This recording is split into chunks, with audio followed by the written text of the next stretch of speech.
Hi friends, എല്ലാവർക്കും നമസ്കാരം. இன்றைக்கு நம்ம வீடியோவில் ஒரு சூப்பர் ரெசிபி தான் பார்க்க போகிறோம். அதுதான் கேரளா ஸ்பெஷல் சக்கை வேவிச்சது. நம்ம தமிழில் பலாக்காய் வேக வைத்தது. இது நம்ம ஊர் பலாக்காய் வச்சு பண்ணுற ஒரு அசலான டிஷ்ஷு தான். சாதாரண சாப்பிட்றதுலேருந்து கொஞ்சம் வித்தியாசமாக ரொம்ப டேஸ்டியாக இந்த டிஷ்ஷு நமக்கு எப்படி செய்யலாம்னு பார்க்கலாம். வாங்க வீடியோக்குள்ளே போகலாம். அதுக்காக ஒரு பெரிய பலாக்காய் நான் எடுத்து வச்சுருக்கிறேன். இதனோட பாதி போதும் வேக வைத்ததுக்காக.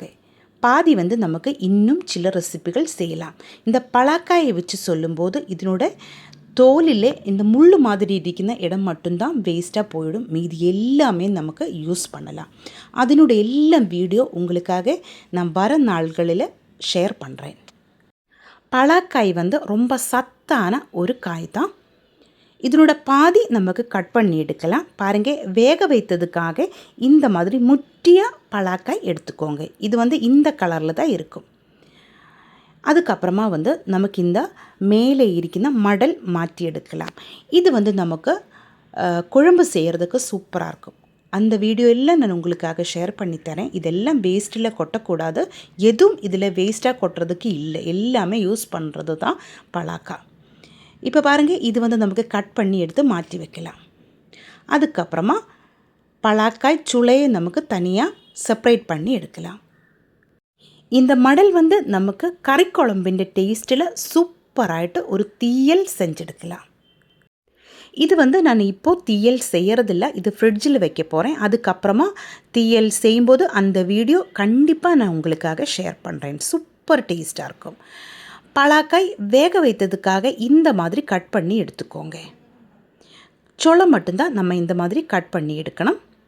பிடிச்சா மட்டும் நீங்கள் கொஞ்சம் கொட்டையும் இதிலேக்கு சேர்க்கலாம். ஆனால் நான் பலாக்காய் சோளம் மட்டும்தான் இதிலேக்கு சேர்க்க போகிறேன். இந்த மாதிரி தான் நம்ம கட் பண்ணி எடுக்கணும். நைஸாக ரவுண்டில் கட் பண்ணி எடுக்கலாம். அதுக்கப்புறமா நமக்கு இது இன்னொரு பாத்திரத்திலேக்கு மாற்றலாம். பாதி பலாக்காய் இருந்ததுனால பெரிய ஒரு கலத்தில் கொஞ்சம் தண்ணி ஊற்றி பலாக்காய் கட் பண்ணியது அதுக்கு மேலே போட்டு இதே மாதிரி எடுக்கலாம். அதிகமாக தண்ணி ஊற்றக்கூடாது. நம்ம பலாக்காய் சீக்கிரம் வெந்து வருന്ന ஒன்று தான். ஒரே ஒரு ஸ்டீம் போதும் பலாக்காய் நல்லா வெந்து வரும். அதனால் தண்ணி கம்மியாகி சேர்த்திக்கோங்க. நான் 1.5 டம்ளர் தண்ணி ஊற்றியிருக்கு. இனி இதிலேக்கு தேவையான தேங்காய் கூட்டு தயார் பண்ணலாம்.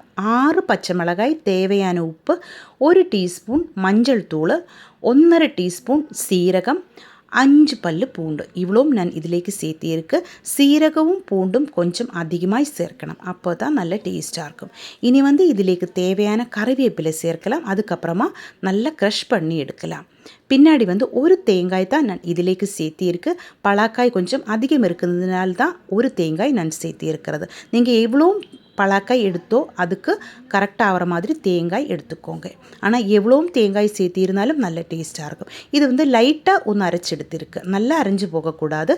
இனி பாருங்கள், நம்ம பலாக்காய் நல்ல ஸ்டீம் எல்லாம் கரெக்டாக வெந்து வந்துடுச்சு. இனி சென்டர்லேக்கு நம்ம தேங்காய் கூட்டு சேர்க்கலாம். அதுக்கப்புறமா பலாக்காய் இதுன்னு மேலே இதே மாதிரி போட்டுக்கோங்க. அப்புறம் மூடி வச்சு ஒரு 5 நிமிஷம் கூட ஸ்டவ் லோ ஃப்ளேமில் வச்சு இந்த தேங்காய் கூட்டும் வேக வச்சு எடுக்கலாம்.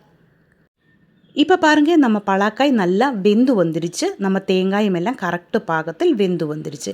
இனி இதே மாதிரி ஒரு குச்சி வச்சு நல்லா கிண்டி எடுத்துக்கோங்க. இந்த டைமில் இதிலேக்கு கொஞ்சம் தேங்காய் எண்ணெய் சேர்த்திருந்தாலும் நல்ல டேஸ்ட்டாக இருக்கும். இவ்வளோ பலாக்காய் இருக்கிறதுனால எனக்கு கொஞ்சம் கஷ்டமாக இருக்கும் கிண்டி எடுக்கிறதுக்கு. அதுக்கு எங்கள் வீட்டுக்காரே எனக்கு ஹெல்ப் பண்ணுறாங்க. இப்போ பாருங்கள், நம்ம சூப்பர் டேஸ்ட்டில் கேரளா ஸ்பெஷல் பலாக்காய் வேக வைத்தது ரெடி ஆகிருக்கு. இதனோட கூட பச்சை மிளகாய் சட்னி, வரமிளகாய் சட்னி, அதே மாதிரி கறிக்குழம்பு, மீன் குழம்பு எல்லாமே நல்ல சூப்பர் காம்பினேஷனாக இருக்கும். நீங்கள் ஒரு தடவை பலாக்காய் கிடைக்கும்போது இந்த மாதிரி ட்ரை பண்ணி பாருங்கள். நான் இதனோட கூட மட்டன் குழம்பு சேர்த்து தான் சாப்பிட போகிறேன். சூப்பராக இருக்கும். கண்டிப்பாக நீங்கள் ட்ரை பண்ணி பாருங்கள். இந்த வீடியோ உங்களுக்கு பிடிச்சிருந்தால் சேனல் சப்ஸ்கிரைப் பண்ணுங்க. அதே மாதிரி பக்கத்தில் பெல் ஐக்கன் ப்ரெஸ் பண்ணி ஆல் ஆப்ஷன் எனேபிள் பண்ணுங்க. அப்போ தான் நான் போடுற எல்லா வீடியோ உங்களுக்கு நோட்டிஃபிகேஷனாக கிடைக்கும். ஹைப் ஆப்ஷன் ப்ரெஸ் பண்ணி என்னை கொஞ்சம் சப்போர்ட் பண்ணி கொடுங்க. உங்களோட ஃபீட்பேக்கு நீங்கள் கண்டிப்பாக கமெண்ட்டில் எழுதி போடுங்க. தேங்க்யூ.